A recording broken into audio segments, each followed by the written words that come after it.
A quiet ledger cracked open at dusk. For years, millions were pledged to defend Burkina Faso, yet frontline soldiers lacked working rifles, spare parts, and reliable vehicles. What does that reveal about power if Ibrahim Traoré recognized it first? Because what followed would reshape West Africa. You are about to hear an explanation that many public conversations circle around but rarely confront directly.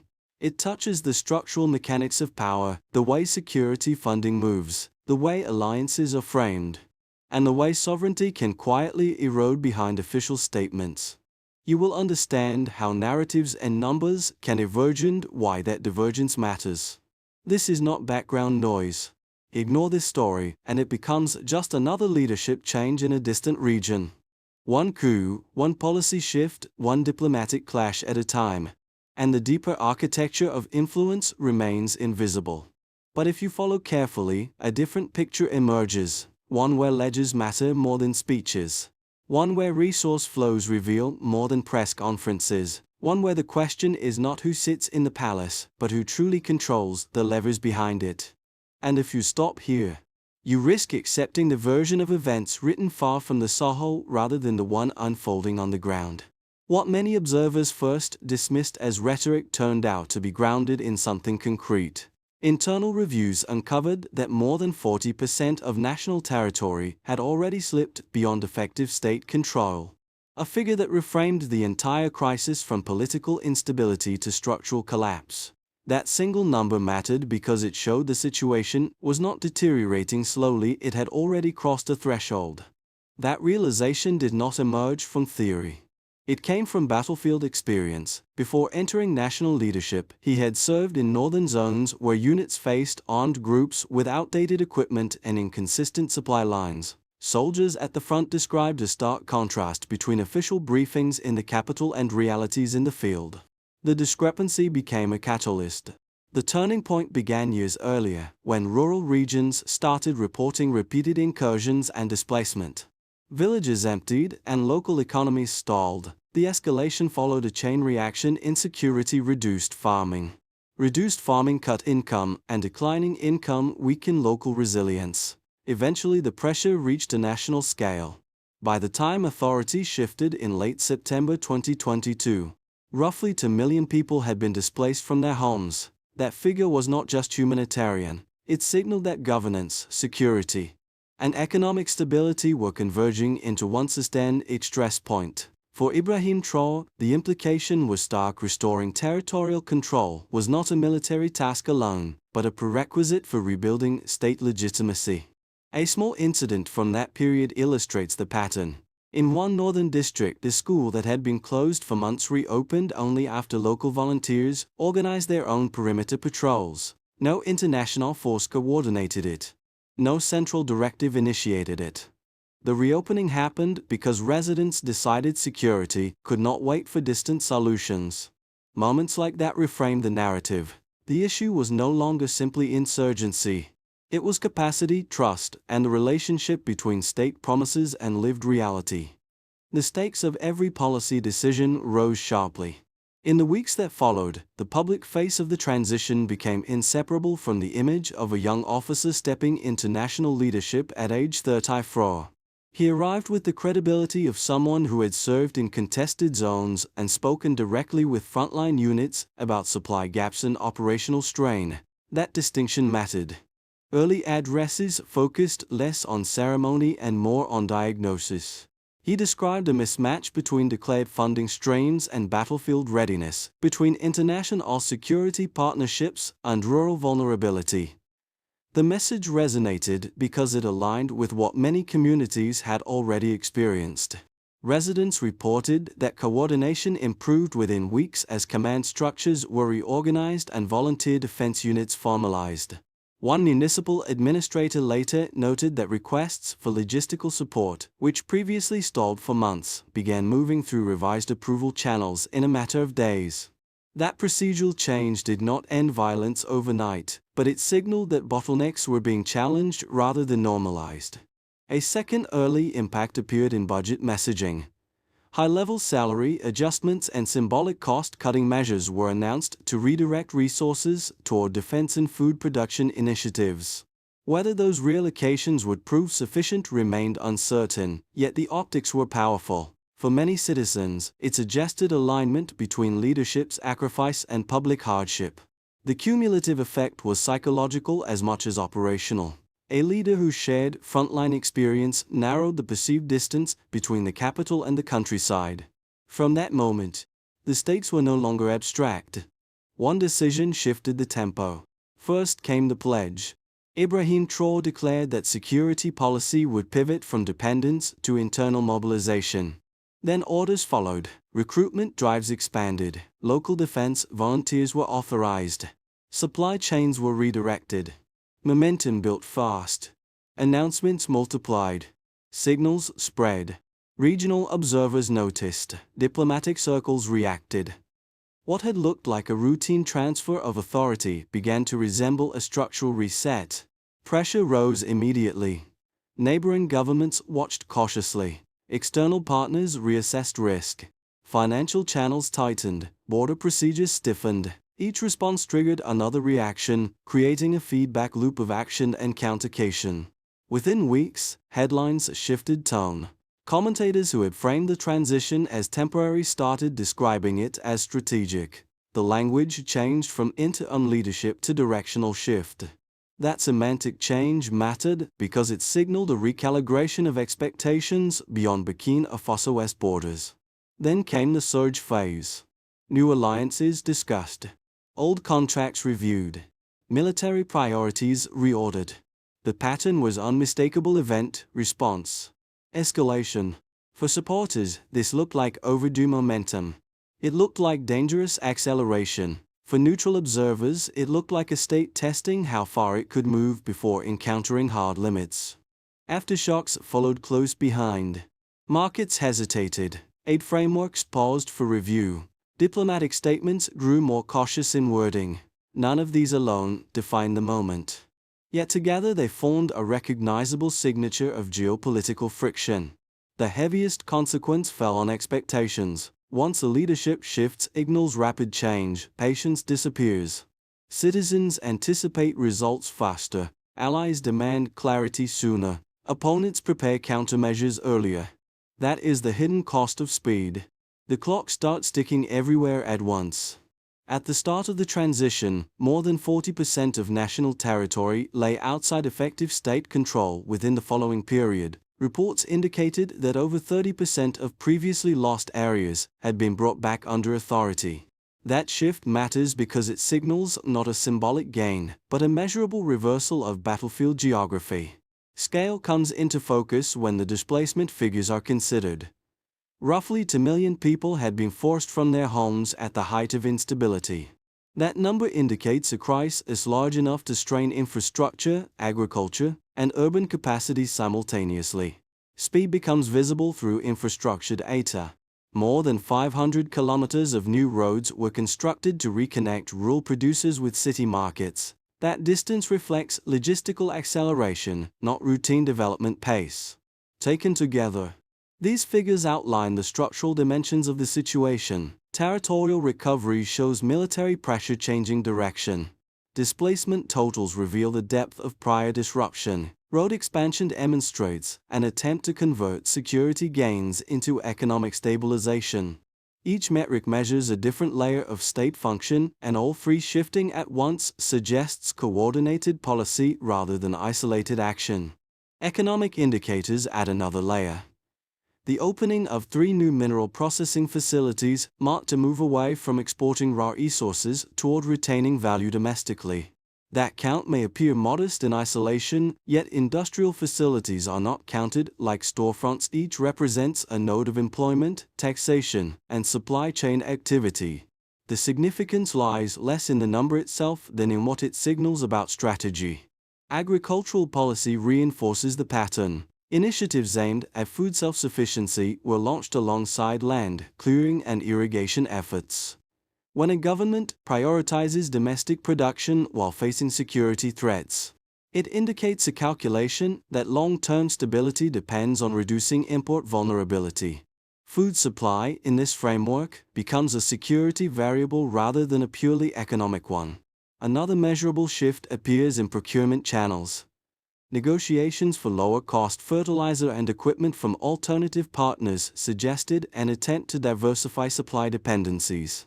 Even without exact price disclosures, the very act of seeking multiple sources reduces leverage previously held by any single external provider. In geopolitical terms, diversification functions like risk distribution in finance. It lowers exposure to sudden shocks. Public response metrics, though less numerical, also reveal quantifiable patterns. Reports described rising volunteer enrollment for local defense units following recruitment drives. Increased participation indicates perceived legitimacy. Because populations rarely commit manpower to structures they distrust, participation rates, therefore, act as indirect indicators of confidence. When these data points are aligned chronologically, a progression appears. First, territorial loss defined the crisis baseline. Next came mobilization and restructuring. Then infrastructure, industry, and procurement adjustments followed. The order matters. It shows a sequence moving from stabilization to consolidation to expansion. Numbers rarely tell the entire story, but they set boundaries for interpretation. They show what scale is possible, what speed is plausible, and what claims exceed evidence. The figures do not describe a finished transformation, they describe a trajectory. Reveal direction before they reveal outcomes. No major political shift unfolds without opposition. Serious critics argue that rapid restructuring under Ibrahim Traore risks concentrating power too tightly in the executive sphere. They point out that transitions led by military figures can blur lines between emergency authority and long-term governance. From this perspective, even measurable territorial gains do not automatically justify compressed institutional timelines. That concern deserves careful consideration. The first opposing argument centers on sustainability. Skeptics contend that mobilizing volunteers and redirecting elite salaries may generate short-term momentum, but could strain administrative capacity over time. If funding relies heavily on symbolic cuts rather than diversified revenue growth, the model might prove difficult to maintain. Can mobilization energy evolve into institutional durability? Yet the counterpoint rests in sequencing. Supporters note that stabilization often precedes reform. Debates about procedural refinement may remain theoretical. In that framework, the priority hierarchy places security first, institutional calibration second. The logic is not that checks and balances are irrelevant, but that they operate differently under acute pressure. A second critique concerns foreign alignment. Observers warn that pivoting away from traditional partners could expose Burkina Faso to new forms of dependency. Diversification reduces single-source leverage, but it does not eliminate geopolitical risk. Entering alternative security or resource agreements can create fresh asymmetries. Multipolar engagement requires negotiating from strength, not simply shifting patrons. However, proponents argue that diversification itself increases bargaining power. When procurement channels expand and alliances broaden, the state gains optionality. In negotiation theory, optionality strengthens leverage because it reduces the cost of walking away from unfavorable terms. The effectiveness of this strategy depends on disciplined contract management and transparency. When both viewpoints are placed side by side, a clearer picture emerges. The debate is not between sovereignty and dependence, but between speed and stability, diversification and overextension. The essential question becomes whether current momentum can institutionalize without eroding accountability. That question remains open. Then everything shifted. What changed the trajectory was not a battle, not a speech, not a summit. It was paperwork. Quietly opened records inside the Defense Ministry revealed a pattern that altered how the entire situation was interpreted. Ibrahim Traore and his council did not find a functioning war apparatus waiting to be optimized.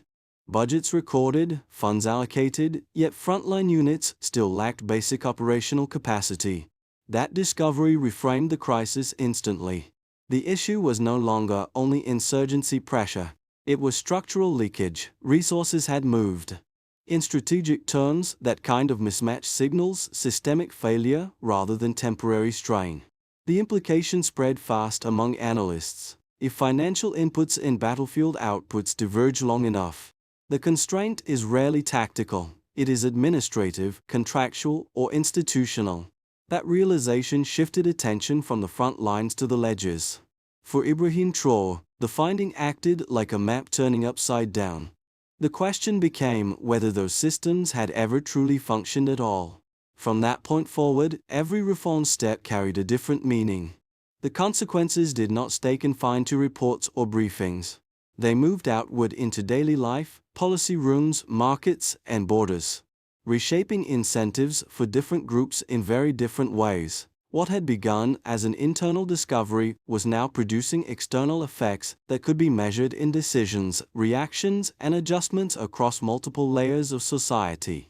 For state institutions, the pressure intensified immediately. When evidence suggests structural inefficiency, leadership faces a narrow window to respond before credibility erodes. Administrative departments were pushed to accelerate reviews, revise procurement chains, and demonstrate visible corrections. Governments are not judged only by policy quality but by response speed. The faster corrective signals appear, the more confidence stabilizes. By contrast, can amplify suspicion faster than any official reassurance can calm it. Businesses felt the shift differently. Commercial actors rarely wait for political conclusions, they react to risk signals. Contract uncertainty, sanction speculation, and alliance realignments influence investment timing. Some firms paused expansion decisions, while others explored local sourcing to reduce exposure to cross-border volatility. In economic ecosystems, perception alone can alter capital movement. Markets adjust before legislation does. For ordinary citizens, the impact was more immediate and tangible. Security conditions influence everything from travel routes to crop planting cycles. In regions where stability improved, small trade activity resumed and transport corridors reopened. In areas still facing threats, caution remained part of daily routine. The difference between those zones illustrated how security is not an abstract policy outcome but a lived condition that shapes opportunity, mobility, and psychological outlook. Regionally, neighboring states and international observers recalibrated their positions. Diplomatic language became more measured, monitoring increased. Strategic analysts began watching not just events, but trajectories. A leadership shift can be dismissed as temporary, a pattern of coordinated policy signals cannot. That distinction explains why tension widened beyond national borders. What ties these layers together is simple. Once structural change begins, no sector remains untouched. Institutions must adapt, markets must recalculate, populations must adjust, and partners must reassess. The ripple does not ask permission before it spreads. At that point, the situation stops being local. The most likely path forward is neither dramatic collapse nor sudden triumph, but a prolonged phase of managed tension. Current signals suggest momentum will continue, though at an uneven pace shaped by security conditions, financing constraints, and diplomatic friction. Progress may appear steady in some sectors while stalling in others, creating a landscape where gains and setbacks coexist. In such environments, stability is not a fixed state, but a moving balance that must be constantly maintained. A more optimistic outcome remains possible if several factors align. Sustained territorial stabilization could allow infrastructure projects and agricultural initiatives to compound their effects. If domestic production rises while procurement diversification lowers import vulnerability, economic resilience could strengthen faster than expected. Confidence, both internal and external, would likely increase, encouraging investment, easing financial pressure, and giving policymakers greater room to negotiate internationally from a position of relative strength. Positive cycles tend to reinforce themselves once they begin. The most difficult scenario, however, cannot be dismissed. Should security pressures intensify while economic channels tighten simultaneously, strain could spread across institutions. In that situation, even small disruptions might cascade through supply chains, public services, and regional relations. External actors might test limits. Internal expectations might outpace results. Systems under dual pressure, security and economic sway, historically face the greatest risk of fracture if corrective capacity is insufficient. None of these trajectories is predetermined. Outcomes depend less on single decisions than on sequences of decisions made over time. Adaptability and the ability to translate short-term actions into long-term structure. Strategic history shows that turning points rarely announce themselves, they emerge gradually, recognized only in hindsight. The essential task, therefore, is not guessing which scenario will unfold. It is staying attentive enough to recognize which one is beginning to take shape while there is still time to respond. After seeing the wider landscape and the possible paths ahead, the most important question becomes personal. What does all of this actually mean for someone watching from afar, trying to make sense of events that seem distant yet strangely connected to global currents? The answer depends on where each viewer stands, because large geopolitical shifts rarely affect everyone in the same way. For those who actively follow international affairs, moments like this offer an advantage. Understanding patterns early allows them to interpret headlines with more precision and less noise. But that advantage carries responsibility. Rapidly changing situations demand careful source evaluation, patience with incomplete information, and a willingness to revise conclusions as new evidence appears. Awareness is powerful, yet only when paired with discipline. Others may feel only indirect effects. They are not policymakers, analysts, or investors, yet global shifts still reach them through prices, employment trends, migration flows, or media narratives. The impact is subtle but real. Preparing does not require dramatic action. It simply means staying informed enough to recognize signals before they become disruptions. There is also a third group, those who assume such developments have nothing to do with them. Distance can create that illusion, but history shows that structural changes rarely stay contained within borders. Trade networks, information systems, and political alliances connect regions in ways that make isolation unlikely. Ignoring early signals does not prevent impact, it only delays awareness of it. No matter which group someone belongs to, understanding the dynamics at play offers a form of agency. Awareness does not control events, but it changes how one responds to them. And in periods of transition, response often matters as much as circumstance. Real solutions cannot remain slogans when structural strain reaches multiple layers of a system. Responses must be concrete, sequenced, and measurable. The question is no longer whether change is needed, but how it can be implemented in ways that hold under pressure rather than collapse at the first shock. At the leadership level, the immediate task is clarity of execution. Authorities around Ibrahim Traoré would need to define precise priorities, assign accountable teams, and set timelines visible enough for the public to track. Success in this phase could be measured through observable indicators, restored administrative services in recovered areas, consistent supply delivery to security units, and transparent reporting that reduces speculation. Without measurable benchmarks, even effective policies risk as rhetoric. Institutional actors and economic organizations form the second layer. Their role is practical implementation. Procurement bodies must standardize contracts, logistics networks must ensure continuity, and production sectors must adapt to shifting conditions. The timeline here is short to medium term, because operational stability determines whether broader reforms can function. Progress can be assessed through indicators such as delivery reliability, output consistency, and reduced disruption frequency. Systems that function predictably generate trust faster than promises do. Citizens and local communities represent the third layer. Their contribution is not symbolic, it is behavioral. Participation in civic initiatives, cooperation with local administration, and adherence to security protocols all influence outcomes. These actions can begin immediately and be evaluated through visible signs: increased school attendance, resumed market activity, and community reporting that strengthens local oversight. Social stability often emerges from accumulated small actions rather than dramatic gestures.